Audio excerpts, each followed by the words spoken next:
এত মজাদার সবজি দিয়ে কোনো চপ বানানো হয় না, এটা আবার কেমন কথা বলুন তো।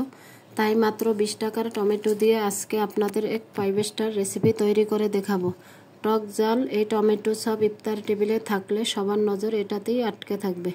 কষ্ট করে ডিম চপ, আলু চপ, সবজি চপ আলাদা আলাদা না বানিয়ে একবারে বানিয়ে নিন এই লাল টুকটুকে টমেটো চপ। আশা করি আপনাদের কাছে রেসিপিটি ভালো লাগবে। আমার রেসিপিটি ভালো লাগলে লাইক, কমেন্ট, শেয়ার করে পাশে থাকবেন। যারা নতুন বন্ধু আছো তারা চ্যানেলটি সাবস্ক্রাইব করে বেল অন করে রাখবে। যারা পুরান বন্ধু আছো তাদেরকে অসংখ্য ধন্যবাদ আমাকে পাশে থাকার জন্য, আমাকে এতটা সাপোর্ট করার জন্য। তোমাদের একটা লাইক, কমেন্টে আমাকে এগিয়ে যেতে অনেক উৎসাহিত করে। আমার ভিডিওটি কেমন হয়েছে পুরো ভিডিও দেখে তোমাদের মূল্যবান মতামত কমেন্টের মাধ্যমে জানাবে। আশা করি রেসিপিটি সবারই ভালো লাগবে। তোমরা বাসায় ট্রাই করে দেখতে পারো। সত্যি খেতে খুবই মজা হয়েছে, দেখতে খুবই লোভনীয় হয়েছে। মাশাআল্লাহ। সবসময় তো আলু চপ, বেগুনি, সবজি চপ খাওয়া হয়, আজকে একটু আলাদাভাবে বানিয়ে নিলাম টমেটোর চপ। যাই হোক, চলে যাচ্ছি মূল রেসিপিতে। হ্যালো এভরিওয়ান, আসসালামু আলাইকুম, welcome back to my beautiful lifestyle channel. তা আমি আগে থেকে আলু কেটে রেখেছি, পরিষ্কার করে রাখলাম। তাই চুলাতে একটি প্যান বসিয়ে 4টা ডিম আলু সিদ্ধ করে দিলাম। তাই এখন চুলার আঁচ কমিয়ে ধীরে ধীরে আলু আর ডিম সিদ্ধ হয়ে যাবে। দেখতেই পাচ্ছেন প্রায় সিদ্ধ হয়ে গেছে। এখন আলু সিদ্ধ হয়েছে কিনা দেখে নামিয়ে নিব। আলু পুরোপুরি সিদ্ধ হয়ে গেছে। আলু যেহেতু সিদ্ধ হয়েছে, ডিমও সিদ্ধ হয়ে গেছে। এখন নামিয়ে নিলাম। আগে থেকে পেঁয়াজ কেটে রেখেছি, বেরেস্তা করে নিব। টমেটো চপ বানানোর জন্য কাঁচা পেঁয়াজ দিয়ে বানানো যাবে না, পেঁয়াজটা বেরেস্তা করে নিতে হবে। তাই পেঁয়াজটা বেরেস্তা করে নিচ্ছি। পরিমাণ মতো তেল আর পরিমাণ মতো পেঁয়াজ কুচি দিয়ে নেড়ে চেড়ে নিচ্ছি। পেঁয়াজটা আমার ভাজা হয়ে গেছে, এখন নামিয়ে নেব। তা আমি আজকে টমেটো চপ বানাবো 5টা টমেটো দিয়ে। তার 5টা টমেটো নিছি, এখন পরিষ্কার করে ধুয়ে নিছি। এখন ছুরির সাহায্যে টমেটোর মুখটা কেটে নিব। দেখতেই পাচ্ছেন কেটে নিয়েছি। তা এখন ভিতরে বিচিটা একটা চামিচের সাহায্যে বের করে নিব। সুন্দর করে বের করে নিছি। বিচিটা আপনারা চাইলে সবজি বা কিছু তরকারি দিয়ে খেতে পারবেন। তাই এখন আমি ভিতরে পুর দিব, আলুর চপটা দিব যে সেটা বানানোর জন্য আমি আলুগুলা গ্রেট করে নিলাম। 4টা ডিম গ্রেট করে নিছি একে একে। তাই আমার আলু ডিম গ্রেট করা হয়ে গেছে। এখন পরিমাণ মতো পেঁয়াজ কুচি, পরিমাণ মতো ধনেপাতা কুচি, পরিমাণ মতো চাট মশলা, পরিমাণ মতো মরিচের গুঁড়া, পরিমাণ মতো জিরার গুঁড়া, ধনিয়ার গুঁড়া, স্বাদ মতো লবণ।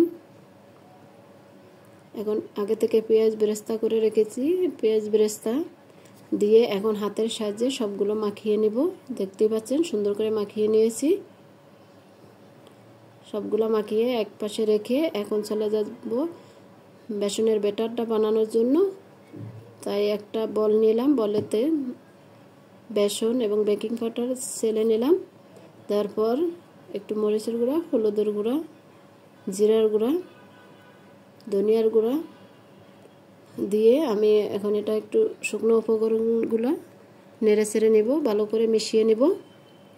দিয়ে দিলাম পরিমাণ মতো পানি। পানি একসাথে দেওয়া যাবে না, ধীরে ধীরে দিয়েই ব্যাটারটা তৈরি করতে হবে। একসাথে দিলে অনেক সময় বেশি হয়ে যায়, তার জন্য বেশি হইলে তো পানিটা সরানোর কোনো উপায় থাকে না, তার জন্য একটু একটু করেই দিয়েই ব্যাটারটা তৈরি করে নিব। তাই ব্যাটার তৈরি করতে আবার একটু পানি দিয়ে দিলাম। দিয়ে এখন একটু ব্যাটারটা ঘন করিয়ে নিছি, কারণ টমেটোটা ও গা পিছলা, তাই ব্যাটারটা পাতলা দিলে থাকবে না, তার জন্য। তা আলুটা ছোট ছোট করে গোল করে নিলাম টমেটোর ভিতরে দিয়ে এখন বেসনের ভিতরে সবগুলা লাগিয়ে নিলাম। নিয়ে 1 ঘন্টার জন্য এই টমেটোগুলো শুকানোর জন্য দিছি। তো এখন টমেটোতে বেসনটা মাখিয়ে 1 ঘন্টা রেস্টে রাখবো শুকানোর জন্য। না হলে বেসনের ভিতরে টমেটো দিয়ে ভাজতে গেলে বেসন সরে যাবে, ভাজা হবে না, তার জন্য। এখন আবার পানি দিয়ে ব্যাটারটা একটু পাতলা করে নিছে, তখন একটু ঘন করে নিলাম যাতে টমেটোর গায়ে সুন্দর মতো লাগার জন্য। এখন দেখতেই পাচ্ছেন সুন্দর করে টমেটোতে ব্যাটার দিয়ে শুকানোর জন্য 1 ঘন্টার জন্য রেস্টে রাখছি। আর ব্যাটারটা আবার একটু পানি দিয়ে পাতলা করে নিলাম। পাতলা করে নেওয়াতে এখন ওই বেসন দিয়ে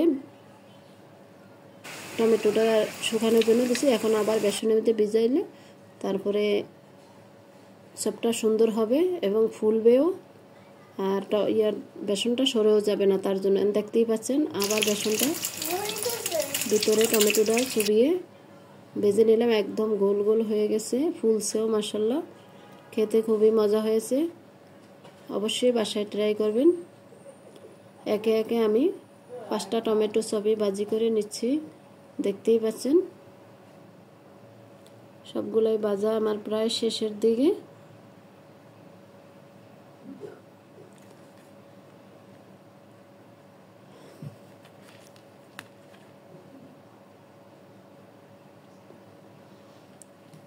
ধীরে ধীরে ভাজতে হবে চুলা মিডিয়াম আঁচে দিয়ে।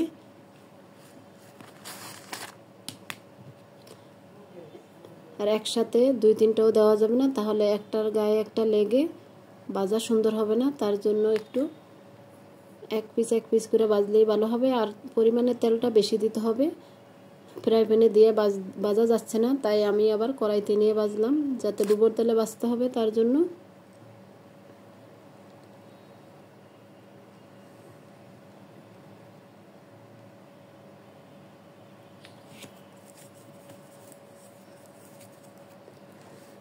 এক পিস করে ভাজছি, তার জন্য একটু সময় লেগেছে। ধীরে ধীরে ভেজে নিলাম।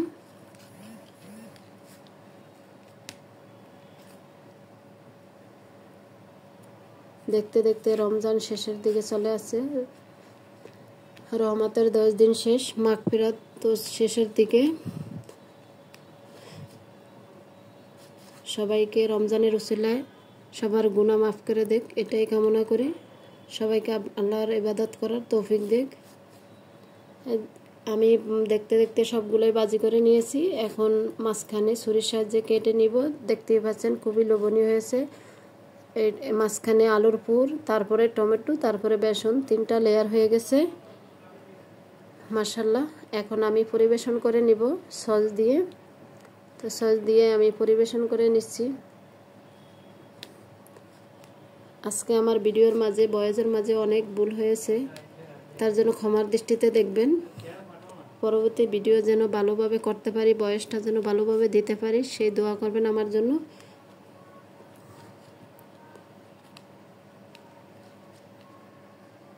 দেখতে পাচ্ছেন মাশাআল্লাহ খুবই লোভনীয় হয়েছে। আজকে এই পর্যন্তই। সবাই ভালো থাকবেন, সুস্থ থাকবেন। আল্লাহ হাফেজ। আসসালামু আলাইকুম।